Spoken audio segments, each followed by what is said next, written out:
Fam, good morning, good morning. What's going on? Could I get a roll tide inside the comment box and a thumbs up on this video if you think that the Alabama recruiting class will finish top 3 in the country? Probably finish number 1 if they're able to land this young man on the side of me, which is Jordan Seaton, who will be announcing today. Let me know where you're watching from inside the comment box. Thank you very much for supporting the content. We appreciate you guys more than you know. I'm going to take your calls today. We're going to talk some Alabama Crimson Tide recruiting or anything else you want to talk about today leading up to the Rose Bowl. I got you covered right here on Bama Football on YouTube. I appreciate you guys also supporting the Coaches Show, Coach Schmook, Coach Sean, Coach Jarek, and another edition, which has been Ty Hayes from Around the Sports Table.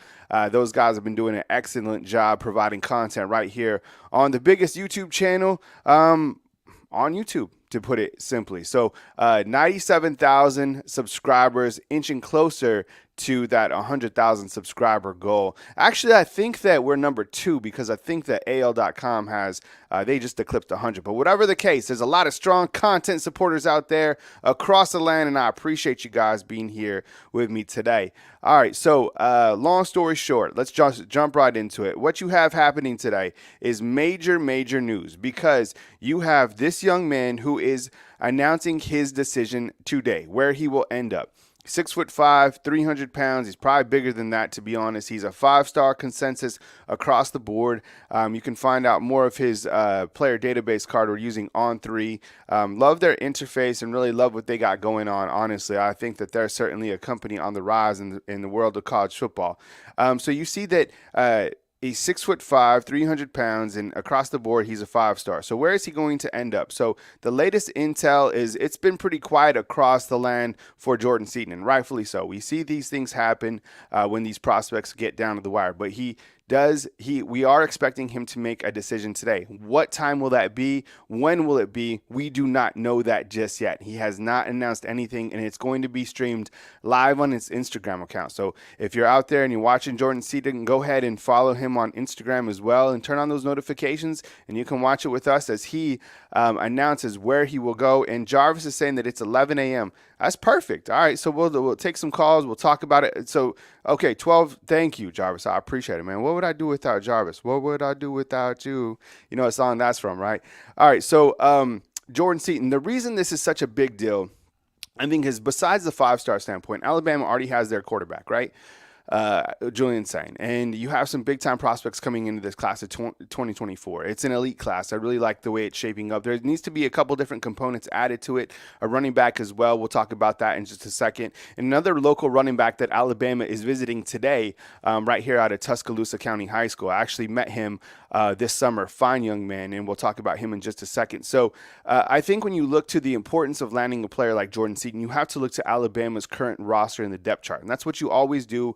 Is, you kind of look to where things are at, right? You don't go shopping without looking in your fridge first, right? Look in your fridge. Okay, these are the guys that we have coming back. So the meat and potatoes of the offensive line that are returning, you got your Caden Proctor, who's a freshman. You got Tyler Booker, who's a sophomore. You have Seth McLaughlin, who could come back as a center for Alabama. You have Jaden Roberts as a guard. So all those guys are still intact, right? That's a nice, healthy meat and potatoes that you have for your offensive lines. But who's going to be your right tackle? And of course, you could look behind those guys and see once J.C. Latham does leave and go to the NFL. I mean, this guy's a top 15 pick. Why wouldn't he leave? His first team All SEC, absolute monster season, and a guy we probably don't highlight enough about.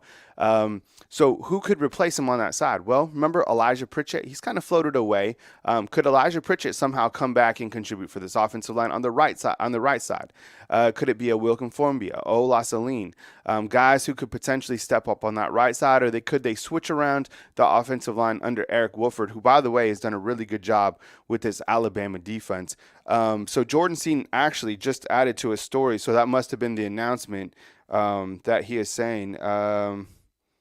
Let's see. I'm literally looking at his, he just said, "Good morning, America." Okay, so good morning, America. Good morning to you, Jordan Seaton. And like everybody is saying inside the comment box, that he will announce at 11 a.m. Central Time, and that will be on his Instagram account. So I think it's important to be able to get a prospect like this, get him locked in. And if I'm Nick Saban, if I'm Eric Wolford, I'm doing a couple different things. Number one, I'm talking about the guys that Alabama has been able to put into the NFL. I think that is the biggest thing, and I think it's bigger than NIL. And I'll tell you why. Is because we got 5 callers lined up, and I'll get to all of you guys jumping in line right now. You got a 256, a 85, an 865, and 973, a 251, a 479. So I will get to all of you guys as soon as I can. But let me just finish a couple points before I jump into the calls. I'm saying, look, the NFL, the long-term goal is bigger than the short-term gratification. And what that means is at Alabama, what they've been able to do with the prospects in terms of transitioning them from the SEC, the best competition daily, to the NFL is the ultimate goal. And if you're really a player that feels that you can go into the NFL like a Jordan Seaton, then you come to Alabama and you get developed among the best. You work with Eric Wolford, you work with Nick Saban, you work with all of these talented prospects around you, and you also get seen at the highest level every single weekend, right? The national spotlight is always going to be on Alabama, and once you are developed, then the end goal is the NFL, where your contract with the NFL is going to be much larger than any NIL deal that you cut with going to a school initially. So let's just say today Jordan Seaton is getting NIL, type deals from different programs: Ohio State, Tennessee, Alabama. There was one source who told me yesterday that Tennessee said, "All right, Jordan, go out there and talk to Alabama, talk to Ohio State, and whatever offer that they will give you, we will double it." Okay, so let's just say a really talented 5-star, I'm just throwing this out there, can get at the most like $4 million, $5 million. Okay, do you take that, or do you look at the long-term projection? Because your long-term NFL contract is going to make that look like pennies, right? So I think the long-term play is better here for an offensive lineman, especially the caliber of Jordan Seaton. The second thing I'm talking to him about is a shot to compete for a starting position right away. As we mentioned, with J.C. Latham leaving, you look at guys who could come in, and I think the right tackle spot is going to be wide open. So you get a player like that, and you also point to another, and this is my third thing, because people are going to reverse recruit against Alabama and say that freshmen don't play. I'm going to be like this. Okay, look.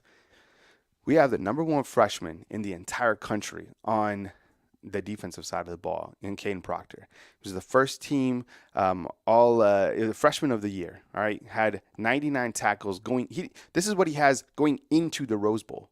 He played in every single game. He got plenty of notoriety. Everybody knows who he is. And on the offensive side, you have Caden Proctor, a prospect that you have physically seen develop week by week. There was times that people didn't want Proctor to start. There was times that people wanted Proctor out. There were people, saying that, maybe could JC switch to the left side and do something with the right side. So I'm telling him the developmental the process that they can do at Alabama within one season is all you need to know. So those are the things that I'm talking about with Jordan Seaton today. So 11 a.m. Should be the time that he announces, and usually it takes a little bit of time for these prospects to do their whole thing, and rightfully so. I mean, it's a tremendous day for them, and they should certainly soak it up. All right, so Alabama is also visiting with Kevin Riley today. And Kevin Riley, why this is an important name, is Alabama doesn't have a current running back commit in the class of 2024. And when you look to, again, what we're just going to talk about is when you look to what particular prospects you want to add to this class of 24, you need a running back. And yesterday in Texas, Coach Saban was able to see Kwan Lacey, who's a very talented, balanced type running back. And I think the same thing with Tommy Riley. Now, the great thing about Tommy Riley is he's just up the street here at Tuscaloosa County High School. I personally met Tommy Riley this past summer. He's a wonderful young man. And I think that this guy is hungry. I think he's underrated. And I think that he would be a fantastic addition to Alabama. I don't think he would be any sort of backup addition. I think he would be a guy, a local product that could come in and eventually see time here at Alabama. Very balanced running back, like what he brings to the table. Doesn't play at the biggest program in terms of the most notoriety here in the state of Alabama. But I think a guy like Kevin Riley is going to be really, really excited to meet with the coaches today. Robert Gillespie working that along with Coach Saban. Gillespie, of course, is the running backs coach, who I think has done a pretty good job with the Alabama running backs. And when you look to this running back room for Alabama, who's going to leave and who's going to stay? Well, it's going to be interesting to watch because I think Jace will leave. But all of the seniors outside of Darian Dalcourt, Will Reichert, and I think Jalen Key, all of those guys could return if they want to because of the blanket COVID year. So are you saying, oh, wow, Jermaine Burton, the receiver, could return? Yeah, that's what I'm saying. Are you saying that Roydell Williams could return? That's what I'm saying. If you're Jason McClellan, are you saying you could return? Yeah, that's what I'm saying. So we don't know which seniors will leave, and we won't know that until the season is absolutely over. But when you look to the running back room, I think that if Jace does leave and maybe Roydell, then you have Jam Miller, Justice Haynes, and you have Richard Young. That's a healthy running back room. And, of course, getting another running back, a very talented running back from the class of 2024 is going to be super important as well. So kind of keep you posted on that as well. I'll get to my callers in just a second. Last guy I want to touch on before I take my calls is Ryan Williams, the 5-star out of Saraland down in Mobile, Alabama, or out in that region. This guy's electric. He's a must-get. You have to do everything that you can to be able to get a prospect like this. He is announcing some big news on December 10th. Is that going to be a flip? Is that going to be a reclassification? Is it going to be both? I don't know. And it's imperative, I think, that you add him in some capacity, whether that's class of 2025 or if that's the class of 2024. I think that and I say this every time you talk about him, go watch his tape. Go after you're done watching this video, watch Ryan Williams play in action. He's fast. He's electric. Gives me like Tyreek Hill vibes. He gives me Jalen Waddle-esque vibes. The guy is fast. I think he clocked out at 23 miles an hour, 24 miles an hour this year, which is absolutely crazy. You can't throw around, comparisons to Jalen Waddle or Tyreek Hill or any of these guys very easily, but this guy is that guy. So again, you look to the wide receivers that Alabama has, they're absolutely loaded. We talked about that yesterday. Does Alabama really need Evan Stewart? Yeah, of course. You want more 5-stars, the better. But when you look to the roster and the guys who are playing and how they're emerging as prospects, maybe not so, because the room is certainly healthy with a ton of high-performing wide receivers. All right, with that said, I want to take your calls, 256. I appreciate you being patient. Let's do it. All right, good morning. You're on the line with Kyle Henderson. Who am I on the line with, and where are you calling in from? This is Darryl from Huntsville. Darryl, what's up, man? Welcome to the show. I appreciate you calling in on December 7th, man. Take it away. Well, man, you know what? You already laid it out. I mean, you got your facts together, you got your info, you got all your ammunition, you got all the could be, can't be, might be. I mean, man, you the man. There ain't no doubt about it. I appreciate that, man. Yeah, thank you so much. Yeah, man. You just get credit what credit due. Yeah, I think there's so many storylines when the season ends, because you start to talk about roster management and the organizational process that comes with managing a high-performing team. And the thing that is outstanding is the fact that Coach Saban has been able to consistently perform at the highest level with all these rotating pieces of the world of college football. That's understated, and I can't do a good enough job articulating that, but it must be complete, absolute hell to have NIL and the transfer portal right on your front door after you win the SEC title, after you're going into the Rose Bowl, when you want to focus on a game like this, and your door is open, and rightfully so, for these prospects to come in and be like, hey, coach, I want to talk to you about my place here at the organization. So Coach Saban has just done a monstrous job in doing that. And you've seen him. He's on the road. He's in helicopters. He's in private jets. He's 72 years old. He's still grinding. He's still building this process, managing all the players that he has within his roster. It's really remarkable, to be honest. And it's hard to do, and he continues to do it. So with that said, man, welcome to the show. Take it away.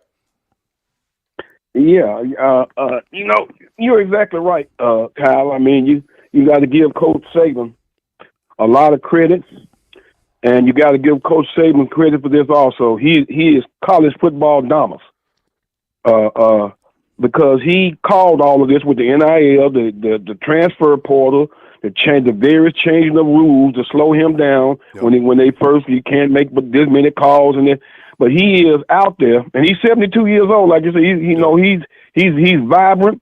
Yep. He's out there, and I know all the other recruiters are saying he's soon to be on his deathbed, or he's gone. He's going to retire. He might just. But at the end of the day, he's proven that he can go out. He can recruit with the best of them, yeah. and you're going to lose some. We know that. Mm-hmm. But at the end of the day, we get and develop players. Mm-hmm. And like you said, you got to look at the long picture. Yes. At the end of the day, yeah, you might get $5 million from Tennessee, mm-hmm. but how you go? You stand a chance to come play against competition every day. That's the best in the nation at Alabama.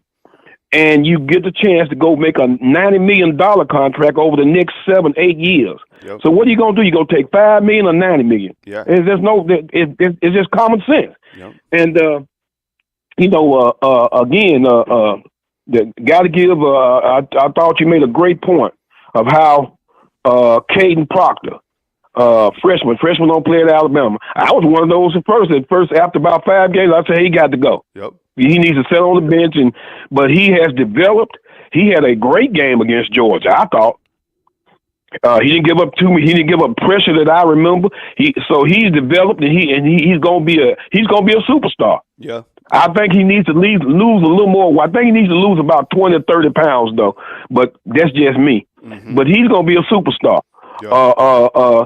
So when you can, it's one thing to get players, but who develops the players? Yes. And Alabama has a proven track record of players that he has developed. Yep. They're in the NFL. They're making big time money. And we have an NFL Alabama alumni gathering every week, it looks like.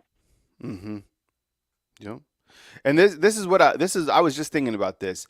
The next time, or if there's ever a time, or I wonder when Jordan Seaton visited Alabama, this is who I would have had walk around with him or talk to him, is not other linemen at Alabama, not other not other coaches, not like Eric Wolford. I have him walk around with or talk to Keon Keeley and Yanzi Pierre. Be like, hey, guess what? Mm-hmm. We didn't play this year, but we're working on it. And you get to battle us every single day when you come over here. Come get better. Come play against a 5-star, like real recognized real. You want to play at the highest level every single day? Like you can challenge me every day. You don't think that Caden Proctor has gotten better every single day from going up against Chris Broswell or Dallas Turner? My goodness, what an opportunity to present to these prospects, right? Like that's exactly why Caden Proctor has gotten better, along with experience throughout the year. But he's been battling against the 2 top edge rushers in college football every single day. It's battle, it's combat, it's the best against the best, and that's what and Nick Saban clearly can show that. So along with developing players to the ultimate level, which is the NFL, every day you're going to be battling against these high-performing other 5-stars, specifically Jordan Seaton. He's going to come in and have to deal with Keon Keeley every day. Yanzi Pierre, that sounds exhausting. So those are the things that I'm saying, right? What else you got when we look to the recruiting landscape or transfer portal? And speaking on that, I remember a story from Eddie Jackson. He said that he came in as a cornerback, and he got burnt time in and time out by Amari Cooper. Oh God! And then when Nick moved him to safety, he was against it. But Nick told him, if you're gonna play pro, this is where you're gonna play pro at. Mm-hmm. He signed a multi-million-dollar contract with Chicago. He's been to the Pro Bowl. And who would have ever believed it? Yeah. From a piece of toast to the toast of the town. Yeah. Yeah. Yeah, and you can say that for any position too. Imagine being a secondary player going against like Jerry Jeudy, Jalen Waddle, Henry Ruggs at that time, right? It's like the best play against the best. So I think if you're Jordan Seaton out there and you're making decisions, the short-term money is enticing. And this is the thing, is that sometimes there's people in your corner, that are telling you to do something for the short term. And hopefully there's people in your corner that are also telling you to think about long-term. It's hard to do as a young man. We've all had those decisions that we are faced with, but there is wisdom in the room in your corners if you can look to it. And I think Coach Saban wouldn't sell these prospects short. And specifically, he's not like they're facts. Like he can show you. Like every time we go into the media room, it's listed on the back of the wall, the 1st-round draft picks, and they cover the entire wall, which is like 40 feet long. So the proof says itself. And what he's been able to do this year, Coach Saban isn't going anywhere. He's still hungry. He still has that dog mentality. And I don't know if they're going to get Jordan Seaton today. They could certainly absolutely use him right away, in my opinion. But we'll find out at 11 a.m. Central Time. What else you got, Daryl? Before I move to my next call. Yeah, let me let you move to another call. I'm just gonna say this, Kyle. Yeah. A great show. It's gonna get even bigger, and I see you doing great things, and then just keep rising to the top. I appreciate it, man. Thank you so much. I appreciate that. Thank you so much. All right, Daryl, playing leadoff hitter right here on Bama Football on YouTube. We got an 865, a 973, a 251, a 479. Hey, fam, check this out. Today, I'm really blessed and honored to be able to have a lecture today at the University of Alabama. I was asked by a professor to come and speak to the University of Alabama to a master's class talking about digital strategy. And that is something that I'm really excited about because you've seen the YouTube channel morph into what it is today and how it's always growing. It hasn't stopped. It's always evolving, from the thumbnails, from the different types of content that we put out to the different timing of content that we put out. So I'm really excited about that, to share with some really bright minds at the University of Alabama. It'll be my first lecture, so really excited about that. I got that coming at 2 p.m. Central Time is when the class starts, and then 3 p.m. is when I will be presenting. So really, really excited about that opportunity to be able to contribute at that sort of a level. And that's something that I continue to work on myself. I mean, this isn't a finished product here by any means. We continue to work on different things, add different elements. Hopefully, as we continue to grow, as this YouTube grows, we can continue to add more people to this channel, and it's something that our goals and we're really excited about. So, all right, let's see. We got a 865, and we'll take that right now. I appreciate you calling in. Welcome to the show. You're on the line with Kyle Henderson. Who am I on the line with, and where are you calling in from? Yes, Angel from Pigeon Forge, Tennessee. Hey, Angel, thanks for calling back, man. I appreciate hearing from you. What's on your mind, man? Welcome to the show, and take it away. Yes, but I can't wait to see Julian Sang one day. You know, he's a really stud of a quarterback. Yeah, I think, and we definitely need yeah. Go ahead, man. Finish out. Yeah, the dude's a monster. I tell you what, he's a star, man. I think when you look to Julian Sang, the things that stand out to me, he has that point guard mentality. And what's going to happen is when he does come to Alabama, he's going to create a lot of competition. And I think when people look at competition, they get nervous. And the thing about competition is it makes the product overall better, right?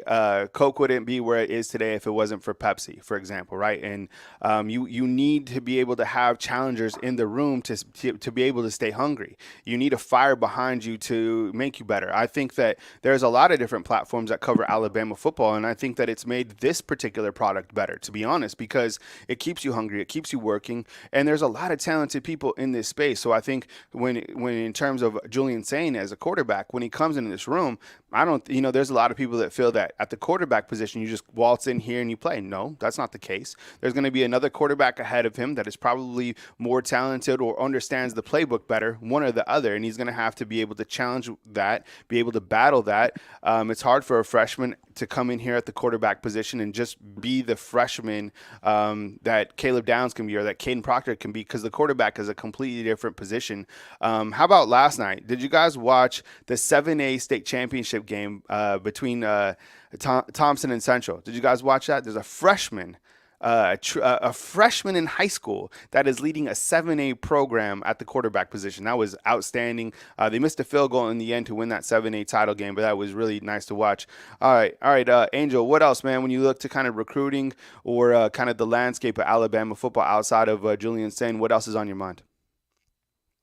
Evan Stewart and Walter Nolan, those guys are crazy, man. If we ever get those two guys, that'd be crazy. It'd be helping our team out for the next few years in general. Yeah, and in the long run. Yeah, I think when you look to those guys, particularly, you look at all these guys and kind of the fallout after Jimbo Fisher at Texas A&M. Evan Stewart has not announced that he is in the transfer portal as of yet. I'm sure that he's talking with Texas A&M and trying to figure out things with Mike Elko and kind of the direction of that program. He was somebody that was certainly recruited from Alabama, and I think despite what Alabama has on the roster, you could definitely take him. I think when you look to Walter Nolan, that is a guy that you really have to press on, and I think that Alabama has done a really good job of fulfilling their needs from the transfer portal. Nolan went in officially yesterday to the transfer portal. He's going to be highly sought out. This is one of the best players in the land at that position. It was the best defensive line that money could buy at Texas A&M. It didn't work out. That's what I'm saying. Like, sometimes those NIL deals just don't formulate greatness. So it'll be interesting to see what happens with Walter Nolan and, as we track his recruiting, as we track his transfer portal journey now going on. What else you got, Angel? Yeah. Did you hear about that story with the the governor of Florida trying to sue the college football committee? Mm-hmm. Yeah, Yeah. that's just kind of crazy. I'm tired of this story. It's just why like it's just pointless. Mm-hmm. And they should just get out. Like it's just, and not only that, the committee was actually had like 4 members or whatever the ACC, and they voted not to put them in, which is the correct option because they would get blown out Mm-hmm. with or without Jordan Travis. To be honest with you.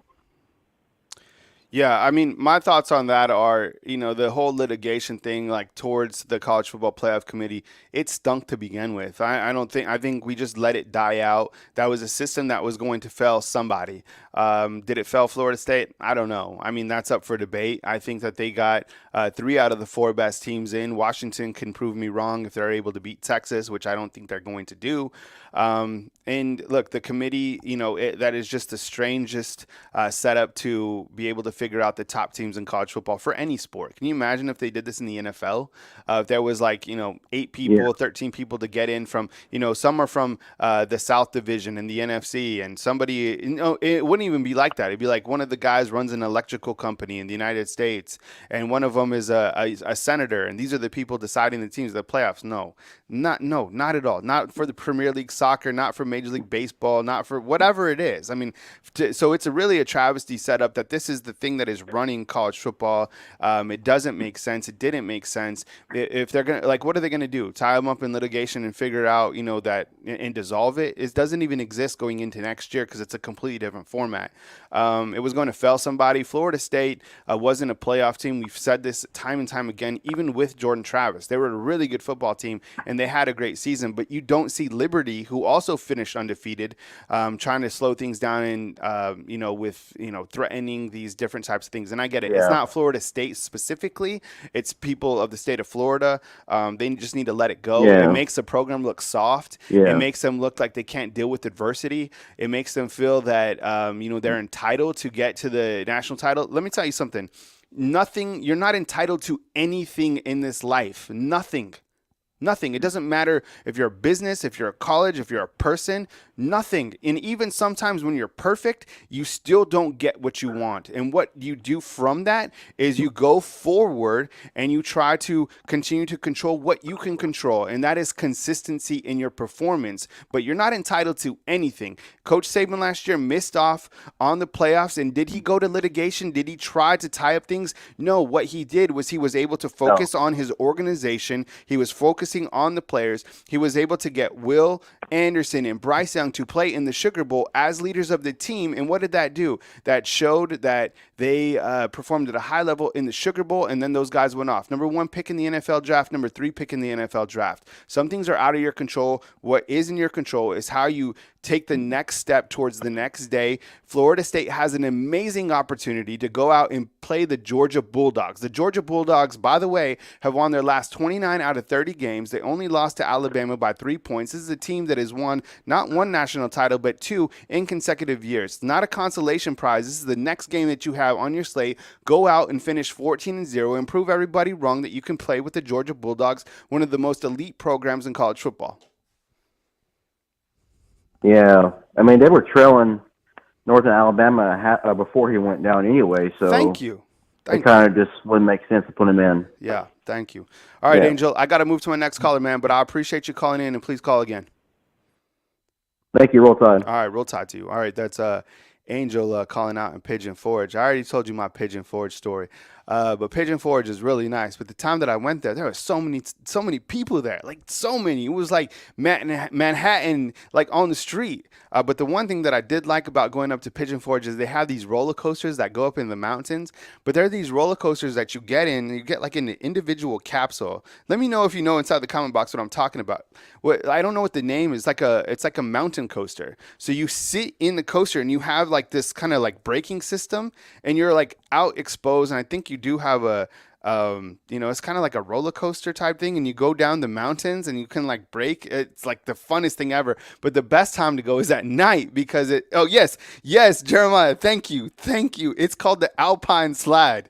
Yeah, these Alpine slides, and it takes you up the mountain, and then you go down, and at night it's fire. I can't wait to do that again. Those are the Alpine Slide. Thank you. I forgot what they were called. All right, 973. Let's do it. Hey, thanks for being patient. You're on the line with Kyle Henderson. Who am I on the line with, and where are you calling in from?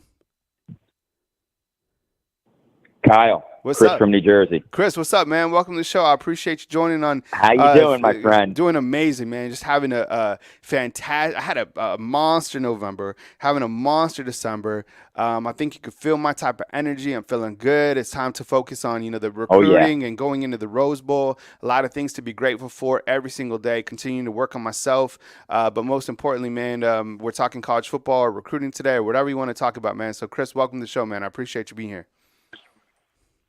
Well, let's say that one caller was screaming that if we win, we're in. That was Chris from New Jersey, and I want to say that the reason why I've been joking about Coach Sean owing me an apology, but I think the real reason why he owes all of us an apology is I was watching the CFP show with you and Coach Sean and your friend with the hat there. And his argument why they were leaving us out was giving me heart palpitations. And I was like, oh, my God. And I'm like, now he really does owe us an apology. Now, and your friend with the hat, I love when he broke down the criterion that basically said that if there's a major injury to your team that's going to affect your future performance, that you can be left out. And that calmed me down. So listen, we were all I'm so happy that Bama made it in. They should be in. They're the best team in the country now. So let's talk a little Michigan before we go on. And then I want to talk about a little bit of this transfer portal on Nolan and Stewart. So Michigan is going to lose by 2 touchdowns. Now remember, don't forget, I'm a Rutgers grad. I watch Michigan against my school. They did not look good. Now they have not faced Ohio State is not a defense of Alabama or an offense. Mm-hmm. Nobody is. I see, and I love that that you've been saying Milroe hasn't had his best game of the season. I love when you say that because I agree that he is going to have one of the best games in the next 2 games. And but it goes to show you. The best, you and I both agreed that was the national championship game, the SEC championship. Mm-hmm. He didn't have the best game, and Alabama still won. So somebody is going to get a can of when Milroe breaks out and starts making all these short passes, long passes. The running backs start breaking long runs. I mean, did you see the offensive line blowing the defensive line of Georgia off the ball? It was crazy. When they're starting to slow things down. One more quick one. Yeah. Somebody called you up, might have been Chris from New Jersey, that said, Caden Proctor, leave him alone, and we can go to the tape. I'm in there, and said, leave him alone. He is going to be a superstar, and he was the best lineman, including J.C. Latham, who's going to the NFL in the first round right now. Mm-hmm. He was the best lineman in the SEC championship. He was unbelievable. Mm.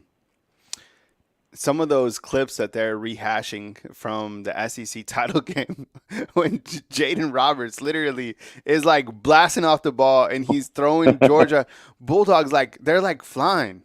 Where was Jaden Roberts at the beginning of the season? What was happening there? Was this all by design? Because at first we had TJ Ferg, who, by the way, is coming back as well.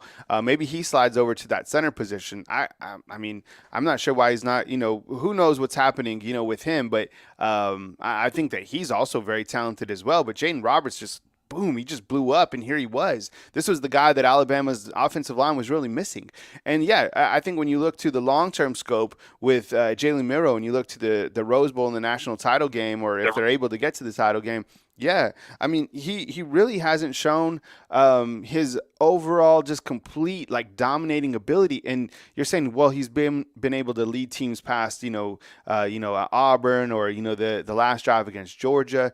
Yeah, he's done that. But just wait till he really finds that groove. He's going to be the next guy that we talk about when we about these big imposing quarterbacks that have an ability to throw and be able to run. I mean, you look at he was asked about earlier this year about Vince Young, and I think he said that when he grew up, he was a huge Vince Young fan.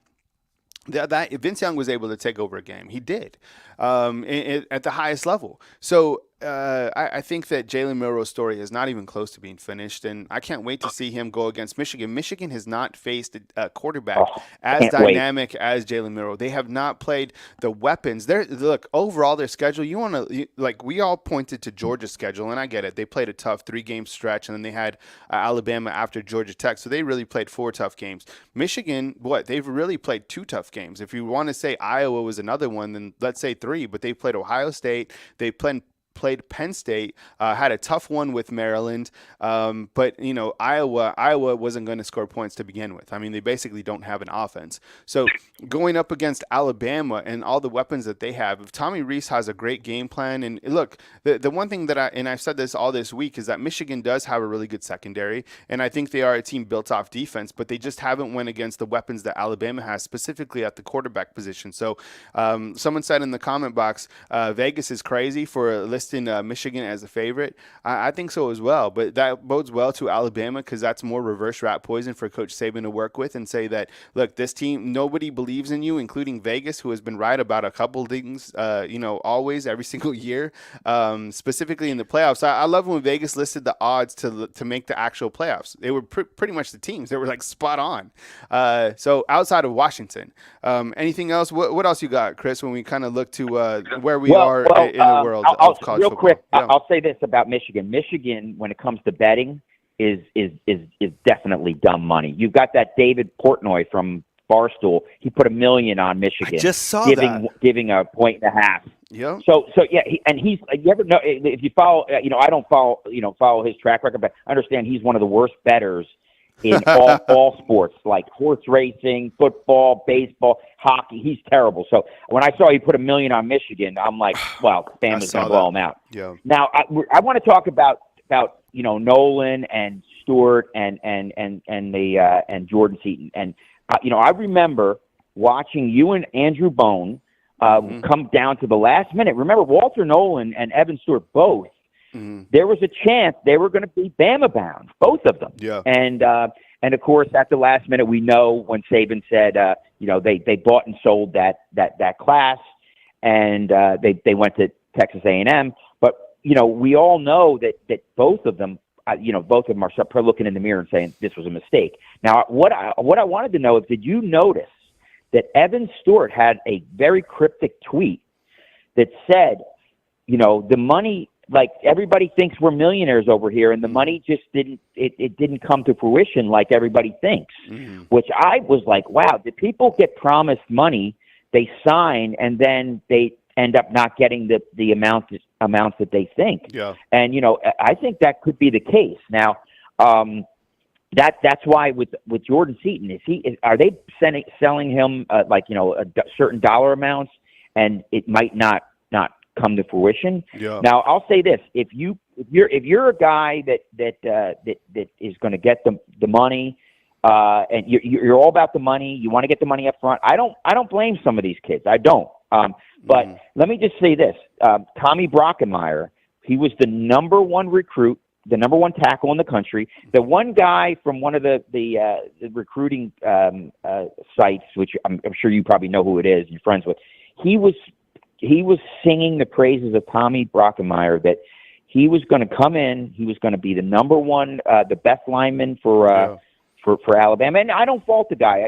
I'm happy that he came. I'm sorry things didn't work out. But he would have been one of these $4 million NIL guys if that was the case back 100%. Then. And remember, he went into the spring game and got burned about 3 or 4 times, and he never saw the light of day after that. Uh-huh. So I think that if Jordan Seaton comes to Alabama, that is fantastic. If he doesn't come to Alabama, listen, we wish you well. I don't want to say, it's water off a duck's back, but it is at this point. Mm-hmm. I love what you said, that there's so many guys behind here. All these guys are being developed behind the scenes. Mm-hmm. These big offensive linemen. And you're right. What do you got? Keely and Yonze Pierre. Yonze Pierre. And these guys are going to battle. They're developing. How about one of these guys out of nowhere will come and like Braswell. He was like nowhere, and he's maybe our best defensive player other than Dallas Turner. So, or obviously Kool-Aid and the safety. I mean, the future is so bright. But listen, I don't want to talk about the future. Let's talk about beating Michigan, and I'm with you on the Texas winning, beating Washington. Yeah. I'm with you 100%. And but I got to tell you something. I think the game plan against Sark is going to be great, and I see that as the national championship game. And I like the Bama chances. So, I'm so excited, and keep up the great work. I wanted one last thing, Kyle. Can I just? I want to. I know I sing your praises a lot, which you deserve. But when you were doing that down the field of the SEC, and you turned your camera around to look at Milroe with his family embracing, you're a quality act, man. You really are. You're a quality class act. And your success, and I know it's going to be bigger and bigger, but you deserve it all, my friend. I appreciate it. Yep. All right. Thanks, Chris. I really appreciate that, man. Thank you so much, man. Good call. Oh, please. Yep. Be well. All right, man. You take it easy, man. All right, Chris, calling out from New Jersey. I appreciate that. I think the one thing that I've realized, and the one thing kind of about the show and about kind of my mentality is, look, I'm gonna say it 100%. People can smell bullshit, and people know what is authentic, and people know what's an act. 100%. That's why I just try to be myself. There's some things that I personally think I could get better on with the show. Sometimes, my thoughts might not come out as clear as I want them to be, whatever. But the thing is, like, if you're authentic, I think in this space, you can flourish. And if you are consistent, most importantly, you can flourish. So those are the two things that I continue to try to work on with myself. So I'm glad that you can see that, because people know what's real and people know what's not real. 100%. All right. We go back to the phone lines. We got a 251, and let's take it.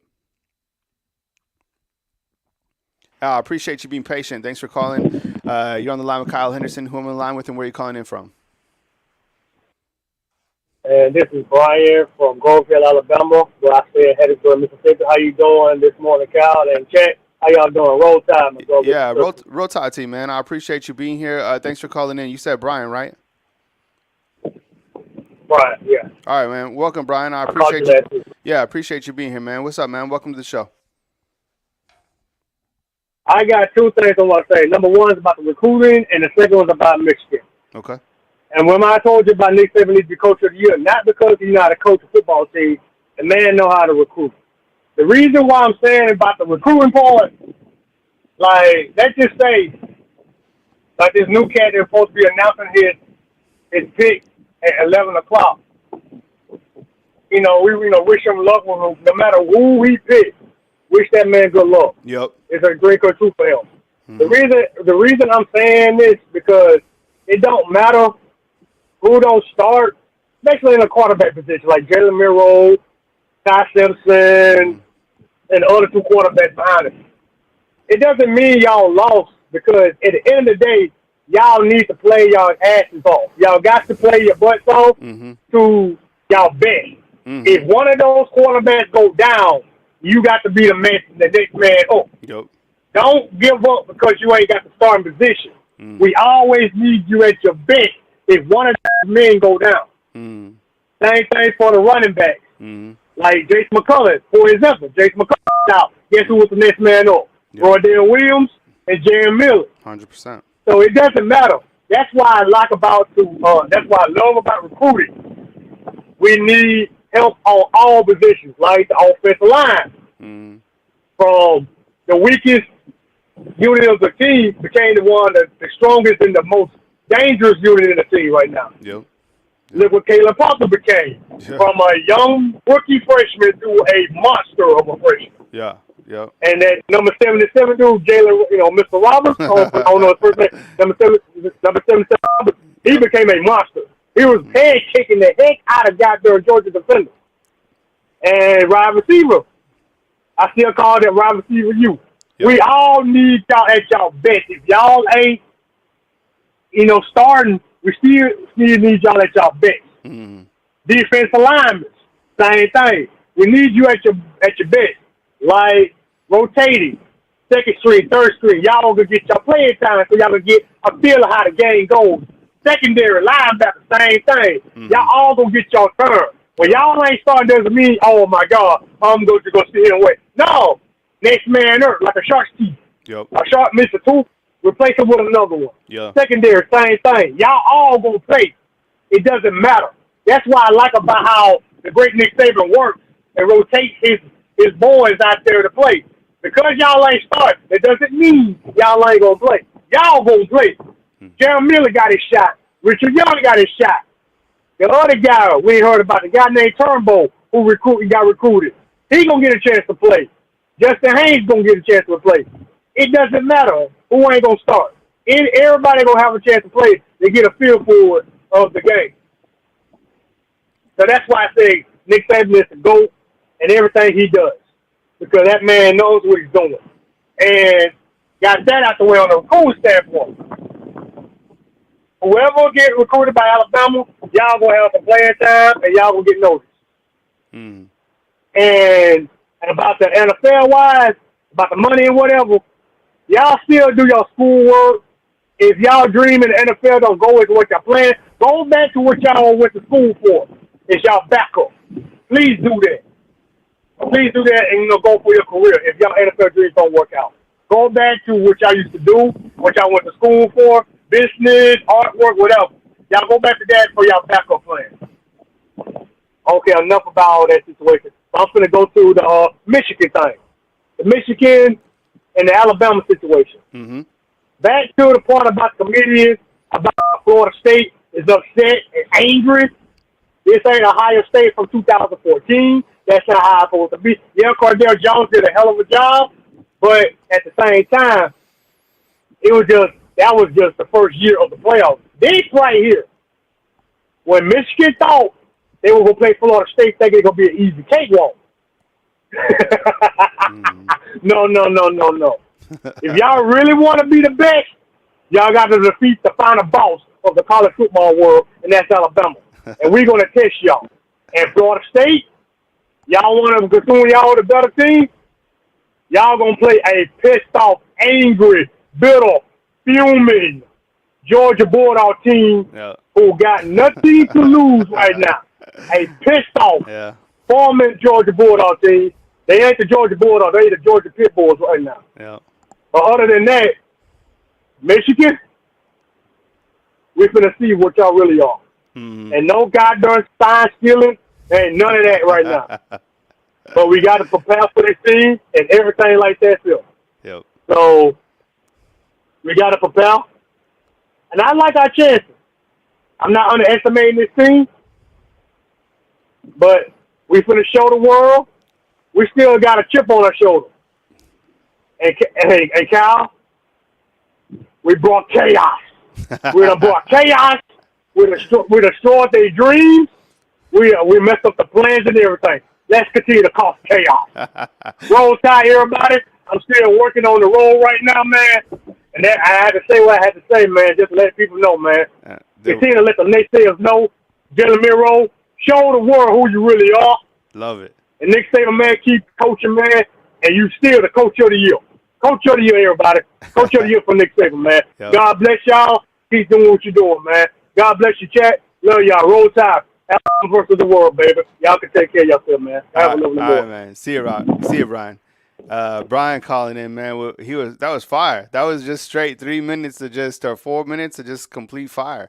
hard to disagree, with some of his points that he's making. When you come with that type of intensity and you make your points, you earn the points right here on the show. I think, kind of looking back at one thing that Brian said is, if Jordan Seaton doesn't choose Alabama, whatever, you wish him the best. And as we've seen in this world of continuing fluidity, it might not be over, right? It's not over until it's really over. And what I mean by that is sometimes if it doesn't work out someplace else, players end up at your school, right? So I don't know. You look at it like a Walter Nolan. Alabama's going to get somebody from the transfer portal, somebody, and it's going to be a monster name. And that's just the way it goes. So sometimes when you miss out on a guy, it's not over until it's over. And I think with a player like Jordan Seaton, if he wants to come to Alabama and he wants to prove, that this was the place for him, that this is the place that he could be developed, then all the best to him. Either way, I think he's going to be an instant impact player, to be honest. I mean, he's absolutely phenomenal. So we wish him the best either way.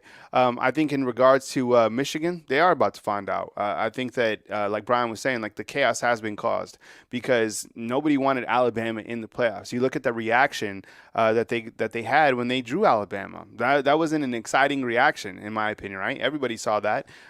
They were, because I think when you draw Alabama and you draw this Alabama team, there's so many things that you have to deal with, right? Specifically at the quarterback position, the defense, they're going to come after you. You have, I'm sure you guys saw yesterday, Dallas Turner was named the SEC Defensive Player of the Year. Caleb Downs, a freshman at the safety position, named the Freshman of the Year in the SEC. I mean, you just don't want to deal with this Alabama team. And I like the point that he said about Eric Thomas, what's up? I see you inside the comment box, man. When is Jordan Seaton announcing? He is announcing. I think didn't they say 11 a.m. Central Time? Jarvis, what was the update on that? I think it said 11 a.m. Central Time. I think that was the time, and it's 9:51. So, but Georgia, that's what I'm saying. Like Brian made a really good point about Georgia. Like Georgia's pissed off, and Kirby Smart really hasn't said anything about the playoffs or not. I mean, you're looking at Florida State because if I'm Kirby Smart, I'm like, what an amazing opportunity to beat up on Florida State, still gain that notoriety that you have. You've still won the last 30 out of 31 games if you're able to beat Florida State. So. Jarvis is saying, according to 24/7, 11 a.m. Central Time. So that's the time. Let's just put up a banner. It says 11 a.m. Central Time for Jordan Seaton, just so everybody can understand what time he is committing. He is committing, by the way, on his Instagram channel, and I'm sure the larger platforms will have maybe a live stream of him or whatever. I don't know that, but his Instagram is where I'm going to be watching, so you guys should be watching there too. Okay, 479. I appreciate you being patient. Let's do it.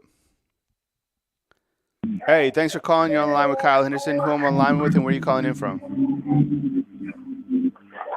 What's up, Kyle? This is Juwan from Arkansas. Hey, what's up, Joanne? I appreciate you calling back, man. Thanks. Hope you're having a good Thursday, December 7th, man, and welcome to the show. Man, I'm having a great day. I had to call back in, and my audio was bad the other day. It's all good, man. It happens. But keep talking about it's the internet, talking man. about Alabama landing a name through the portal. Uh-huh. And I just want to throw this out here. The best running back in the SEC is from the state of Alabama, which is undisputed, Quinshon Judkins. I'm pretty sure he's from Birmingham. Mm-hmm. What's stopping Alabama from getting him? He's an underclassman. And I don't know if everybody agrees, but he's head and shoulders better than any running back on any roster in the SEC. 2 years back-to-back 1,000-yard seasons. Mm-hmm. How he got out of the state of Alabama, I don't know. If any of your callers or anybody who watches your show knows anything about Quinshon Judkins, I want to know. Mm-hmm. How did he not land at Alabama or Auburn? Mm-hmm. Then the second thing is just looking at Alabama recruiting. I know this kid coming up's a big kid, but I'm more looking at where is Julian Lewis going to pick? Because I'm pretty sure his left tackle or his right tackle is already committed to Alabama in the 2026 class. I think, Kyle. Mm-hmm. I'm not sure. I bet it's one of those classes where the guy's from Georgia. He's a 6'7". He committed earlier this year, a young guy. Mm-hmm. Really big guy out of Georgia. He's about 6'7", 320 already, I think. Mm-hmm. But he committed to Alabama earlier this year, and he plays left tackle for Julian Lewis out there in Georgia. And Julian's a really good prospect. Everybody's high on Caleb Downs. Just go look. Yo, Juwan. I think we lost Juwan. Juwan, call back, man. That was a good point. He was spitting some facts. Always does. Juwan, call back, man. 504. Let's do it. Hey, welcome to the show. You're on the line with Kyle Henderson. Who am I on the line with, and where are you calling in from? Kyle, it's Quan from New Orleans, man. How you doing, brother? What's up, Quan? I appreciate it, man. Thanks so much for calling in. Ain't nothing, man. I just wanted to call in and just vent a little bit. And Yeah. I ain't got over the Georgia game, man. So I wanted to call in and just get a few things off my chest, if I'm able to. Yeah. Go ahead, man.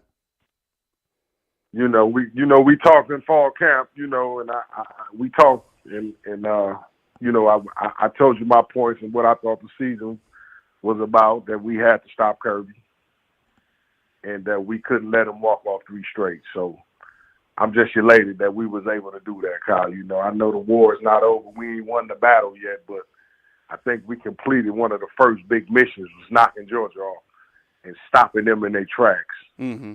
Because whether people want to admit it or people don't want to see it, and I know a lot of people have their own opinions, but we Nick Saban understood that his legacy is his legacy, and his legacy is never going to be looked down upon, but it wouldn't have looked good if he would have sat there and let Kirby run off 3 straight. Mm-hmm. I don't care what nobody says. I think Coach knew that, and I think that was the focal point of the season as far as in the SEC. So I'm just elated. I'm just happy that we was able to stop that. And now we move on to the playoffs. A playoff that basically everybody wrote us off, Kyle, that we wasn't good enough. We wasn't going to make it. Nobody seen this coming. Mm-hmm. Even our fans. Jalen Miro in his post-game press conference, I don't know if you caught it, but Jalen Miro said it was people in Mount Moore that didn't believe in him. Mm-hmm. He got emotional after the game. Mm-hmm. He was real emotional after the game. Mm-hmm. And he let it all out. So hats off to the team, man. Hats off to the team, man. Hats off to Coach Saban for having patience with him. And we know, Kyle, you've been covering Alabama a long time. We know the situation with USF when he set Mero down. Mm-hmm. We done seen that over the years. Sometimes he'll do things like that just to show the fans or just to show coaches in the building. 100. Okay, this is what you want. I'm going to show you. Mm-hmm. So I'm just super proud that Milroe was able to persevere through it, but I'm also glad we got the type of coach that knows I'm going to do what's best for the program. I'm going to do what's best for the program, who I think gives us the best chance, the best shot, no matter what about him, no matter how unorthodox he is, no matter how different he is. If he give us the best shot, we that's who we rolling with. Mm-hmm. And so I'm just so glad this Georgia stuff is over with. That was my whole point, Kyle, when I talked to you in fall camp. Yeah, and I think listening to Coach Saban, I think there's and Jawan, if you're out there, man, I don't know what happened, man, but call back because I like what you were talking about with some of the younger prospects. I think that when you watch Coach Saban's pregame speech, if you look on it, it's on Instagram somewhere, and he was talking about it was like Coach's pregame speech, and there was someone with the camera like right here. But he was like, let's make sure that Kirby isn't smiling after the game. Now, I get it. He has all the respect for Kirby, and I think that relationship, even to this day, is very strong. And he went up to Kirby after the game, and they shook hands. But during that time, when you're in competition, you don't want to see them smiling at all. And I think you're right. Like, Coach Saban, even though it's not on their pyramid, I always talk about their pyramid that exists in the locker room, winning your non-conference games, being undefeated in the SEC, winning the SEC West, winning the SEC title game. I think somewhere within that pyramid also was beating Georgia. Because you're right, like what Georgia was about to do, if they were able to beat Alabama, they're about to, be the dynasty. Because I think if Georgia gets into the playoffs, they win the national title. just how I feel like Alabama's going to win the national title. I think honestly Georgia would. Think that anyone's going to have their hands full with Texas. But I think that, I mean, that's a good point out down there, Martin, inside the comment box. So Darius is saying that Kirby is 1-5 against Coach Saban. It's hard to beat the man. That's why people were so fired up about David Pollock's comments, saying that Coach Kirby Smart was the better football coach than Nick Saban. Did you see on yesterday Alabama's football social media team? They tweeted out kind of like a montage. You see that of Alabama of the game, and guess who was the voiceover? It was David Pollock talking about all of this, right? Saying that Georgia was the next team, that he had bypassed Nick Saban. No, you can't. Like, is he a great coach? For 100%. Is he one of the next great coaches? Probably so. But I mean, this is still the man. This is still the king of college football. And you're right. I 1,000,000% agree. I think in terms of not only winning, getting into the playoffs, but I think also winning the recruiting races, winning the NIL races, because someone else inside the comment box pointed out that look at the prospects that have come from the state of Georgia. Look, I'm amazed the prospects that come out of Alabama, absolute ballers. The players in Georgia is like right behind Texas and California and Florida. It's like Georgia, right? Caleb Downs, Will Anderson. You guys can name some inside the comment box. I mean, Georgia, you got to be able to win the state of Georgia. What else you got, Quan? Oh yeah, and I agree. That's why I'm saying, you know, to hit off to tie it up, you know, it's David Pollock. You took the words right out of my mouth. Yeah. That was the most asinine statement I ever heard. Yeah. I don't know much about Coach when he was in the Big Ten, but I know in the SEC, Nick Saban, if I'm wrong, the chat, let me know. Nick Saban is 1-5 to no one.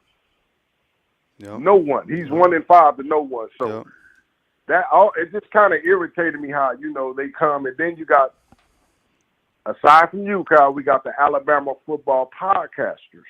Mm-hmm. You know, this kid took a lot of hits, man, from everybody. Yep. You know, one of your former employees, and I won't call his name if you don't want me to, but one of your former employees said Ty Simpson was going to catch him by this time, that he would be in the portal already. Mm-hmm. So it just this kid persevere, man, and to see this team come this far, man, I'm just elated. I know we're supposed to be talking about recruiting in the playoffs. I just wanted to call in and get that off my chest. The mission was done, Kyle. Georgia is going to the Orange Bowl. They'll be watching us in the CFP. And I think we got a good chance. I think we want the rematch with Texas. 100%. Yeah. I think we want the rematch with Texas, you know. Mm-hmm. And so I just wanted to call in. I don't want to hold you too long, Kyle. I just want to call in and just tell the team, man, we proud of y'all, man. We proud of y'all, man. Yep. Cool. Well, I appreciate you calling in, Quan, with the call and your thoughts on this Georgia-Alabama game, because it's still not over in terms of kind of the emotions that are after that game. I mean, and this is something that we're going to be talking about in February and in March, because the thing about this team was that a lot of people didn't believe in this team, and that probably goes to the emotions of a lot of these players that they're feeling, kind of that the Lang mentality, the let a naysayer know, like going into, you know, when they started that back in week 2, people still weren't buying into it, right? They're like, nah, this team is vulnerable. I have a video that I posted back in like week 2 or even before the season, because going into the season, people were like, this is not the team. Like, this isn't going to be the team that is vying for the playoffs, vying for a title game. And man, these guys proved everybody wrong. A lot of people, a lot of people that cover the Alabama team.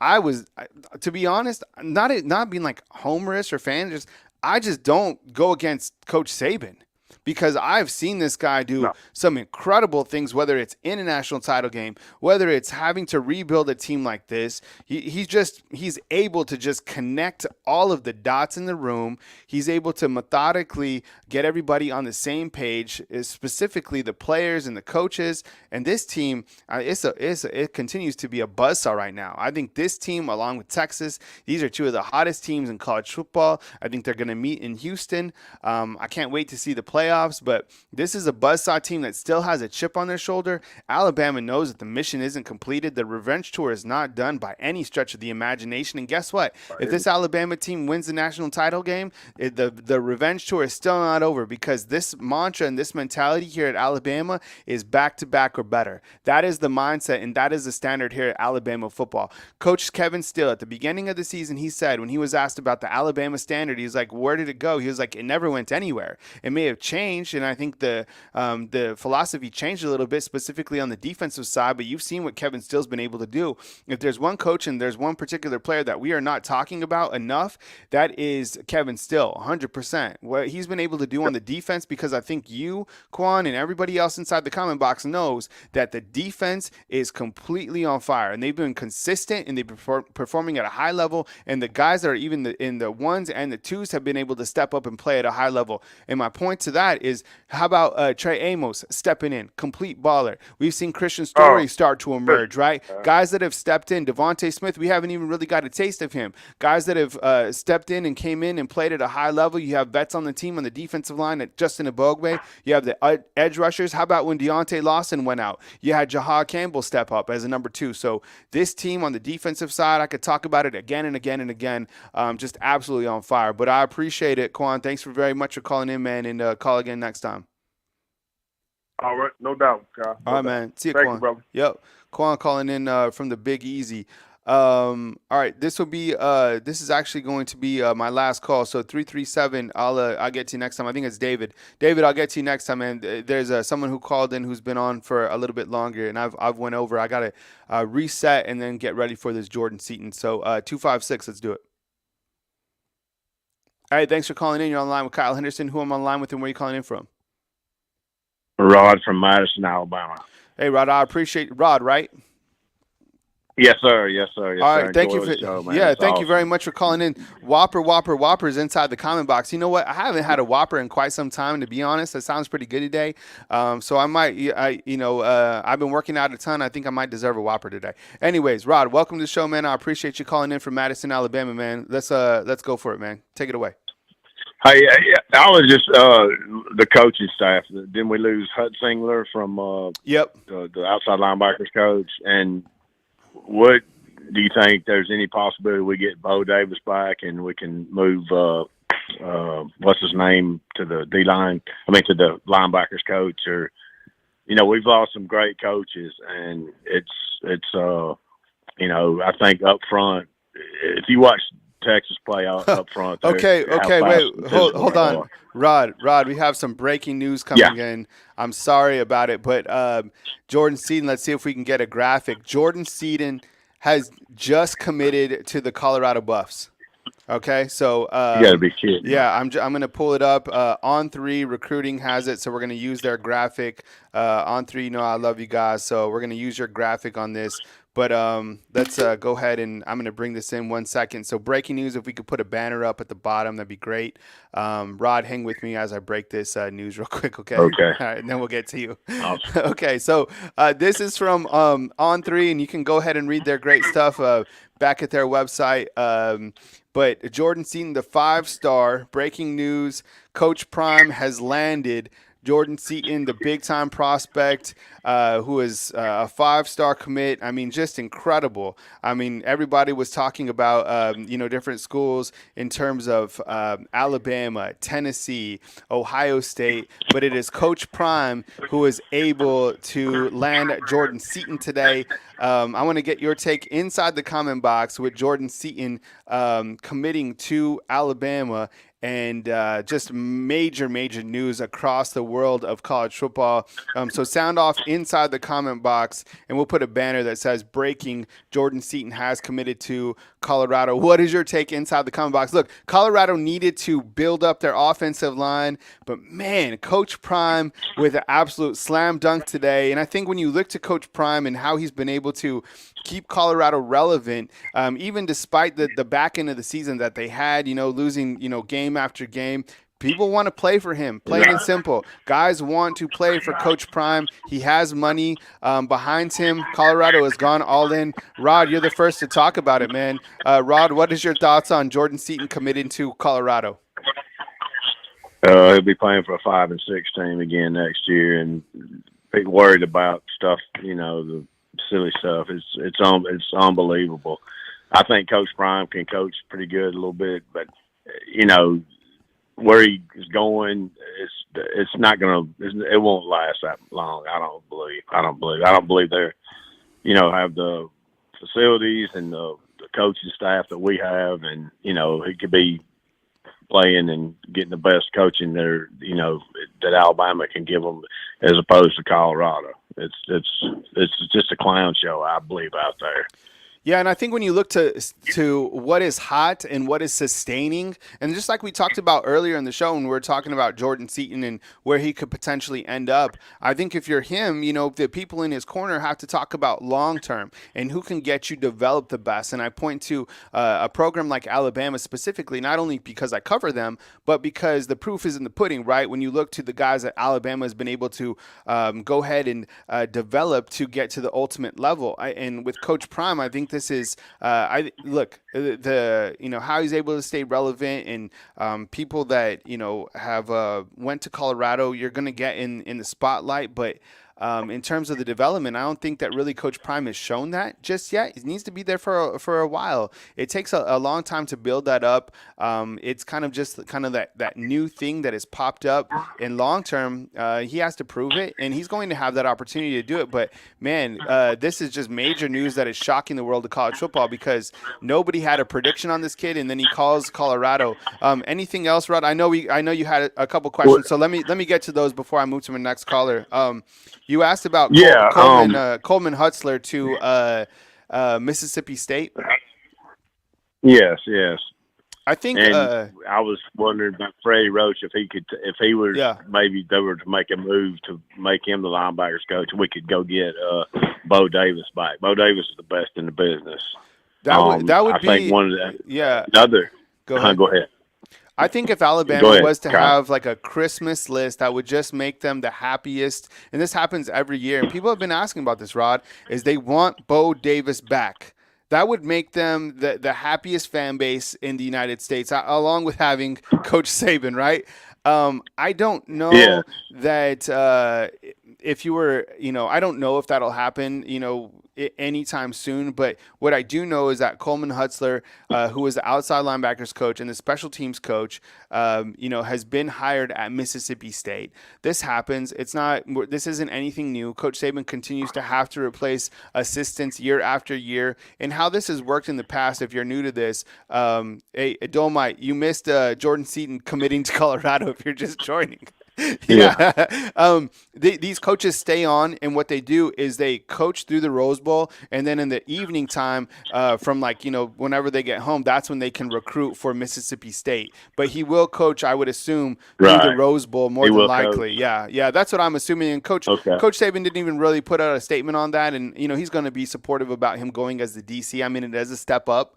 I'm sure that's a great move for Hutzler in terms of Mississippi State and kind of their trying to figure out, the best stuff for them. But, I think that he will coach the Rose Bowl. Hey, go ahead. What about Coach Steele? How long is he going to be with us, do you think? Is this a one-time year deal to get his pension, or is it going to be for a while? He's done a great job. Yeah, because so Rada is asking that because he needed, I think, 1 year to get his pension through the state of Alabama and through the university. So I don't know. That is a damn good question. I've seen Coach Kevin Steele walking through the facilities recently. He's just chilling. And, he's got money. Yeah. He's got the attitude. I think Coach Saban loves him. Coach Saban recently said, he's like, he don't say much, but when he says something, people listen to him. So I think you keep him on. You got Jeremy Pruitt out there too, waiting in the wings too. What if all the boys come back? No, I haven't heard anything on that. But what if the old class gets together? Bo Davis, Jeremy Pruitt, Kevin Steele, all these guys coming back. Yeah, that's what I'm saying. I can't imagine any of these kids wanting to go to any other school. And what's blowing my mind, and I was wanting to ask you, is all the 5 stars out of Alabama. We've only got like 1 or 2, and in my book, we should have all of them. I don't see how the heck. It's just a disgrace for the Cal College to even get any of these guys. It's unbelievable. It's sickening. You know, it's like you got a chance to play for the Yankees and you're going to go, you know, play for the Orioles. It don't make any sense. All right, Rod. Well, I gotta break out, man, but I appreciate you being here, man, and we'll catch up with you next time. Is it the NIL deal you think that's doing that? 100%. Yeah, 100%. Okay. I think it's. Thanks, Cal. Y'all have a good one. Yeah, you take it easy, Rod. Roll Tide. All right, roll Tide. All right, roll Tide, brother. All right. All right. I'm gonna close up the phone lines now. Jordan Seaton has committed to Colorado. Look, is it an NIL deal? Absolutely, 1,000,000%. I think that, you know, what Coach Prime has been able to do at Colorado is make them relevant again. I used to cover Colorado. I used to have a business that operated out of Boulder. It's a very difficult place to win. I know that things are changing with you know, as the Pac-12 dissolves and whatnot, but Coach Prime has been able to showcase that he can get you in the spotlight. And what he has to prove is the consistency to win football games. It's going to take, you know, time to build over there, but getting a player like Jordan Seaton, I think, sends shockwaves across the world of college football. They needed to improve on their offensive line. And look, at the end of the day, at the end of the absolute day, this is fact and true. Players want to play for Coach Prime right now. Right now, like as of today, he's relevant. He's in popular culture. Can he coach a winning team? Can he get you to the playoffs? I don't know. I know a coach that can, and I know a coach that is playing in the playoffs, and it's Coach Saban. And I know a coach that has won 11 games for 10 seasons in a row, and that is Coach Saban. These are high school kids transitioning to college. If you rewind to that time in your mind, short term is much better. Long term, as we know and as we grow up, is always the best option. Sometimes it's hard to follow that advice, but that is the truth. And you know, so you have Jordan Seaton committing to Colorado, and really shocked by that. Everybody is shocked by that. There was people out there that thought it was Alabama, Ohio State, Tennessee, that there was going to be some late play by Tennessee, but at the end of the day, the short-term wins, and Jordan Seaton has shocked the world of college football and ended up at Colorado. And Coach Prime always says in the transfer portal too, he's like, I'm not hard to find. And he can continue to keep Colorado relevant despite, what was it, a 5-7 season or something like that. Credit to Coach Prime. And this is an absolute shocker today.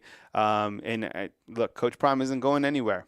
He's not. I mean, he proved that. I mean, with landing Jordan Seaton, I can't even imagine what other guys from the transfer portal, what other prospects that he is going to land going forward. But this is an absolute shocker.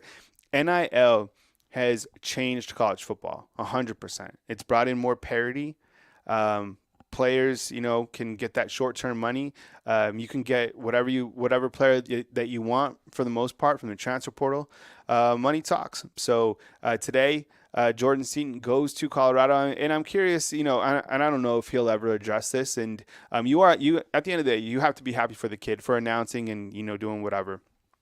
But I'd be curious to ask Jordan, what makes you feel that you can be developed at the highest level under Coach Prime?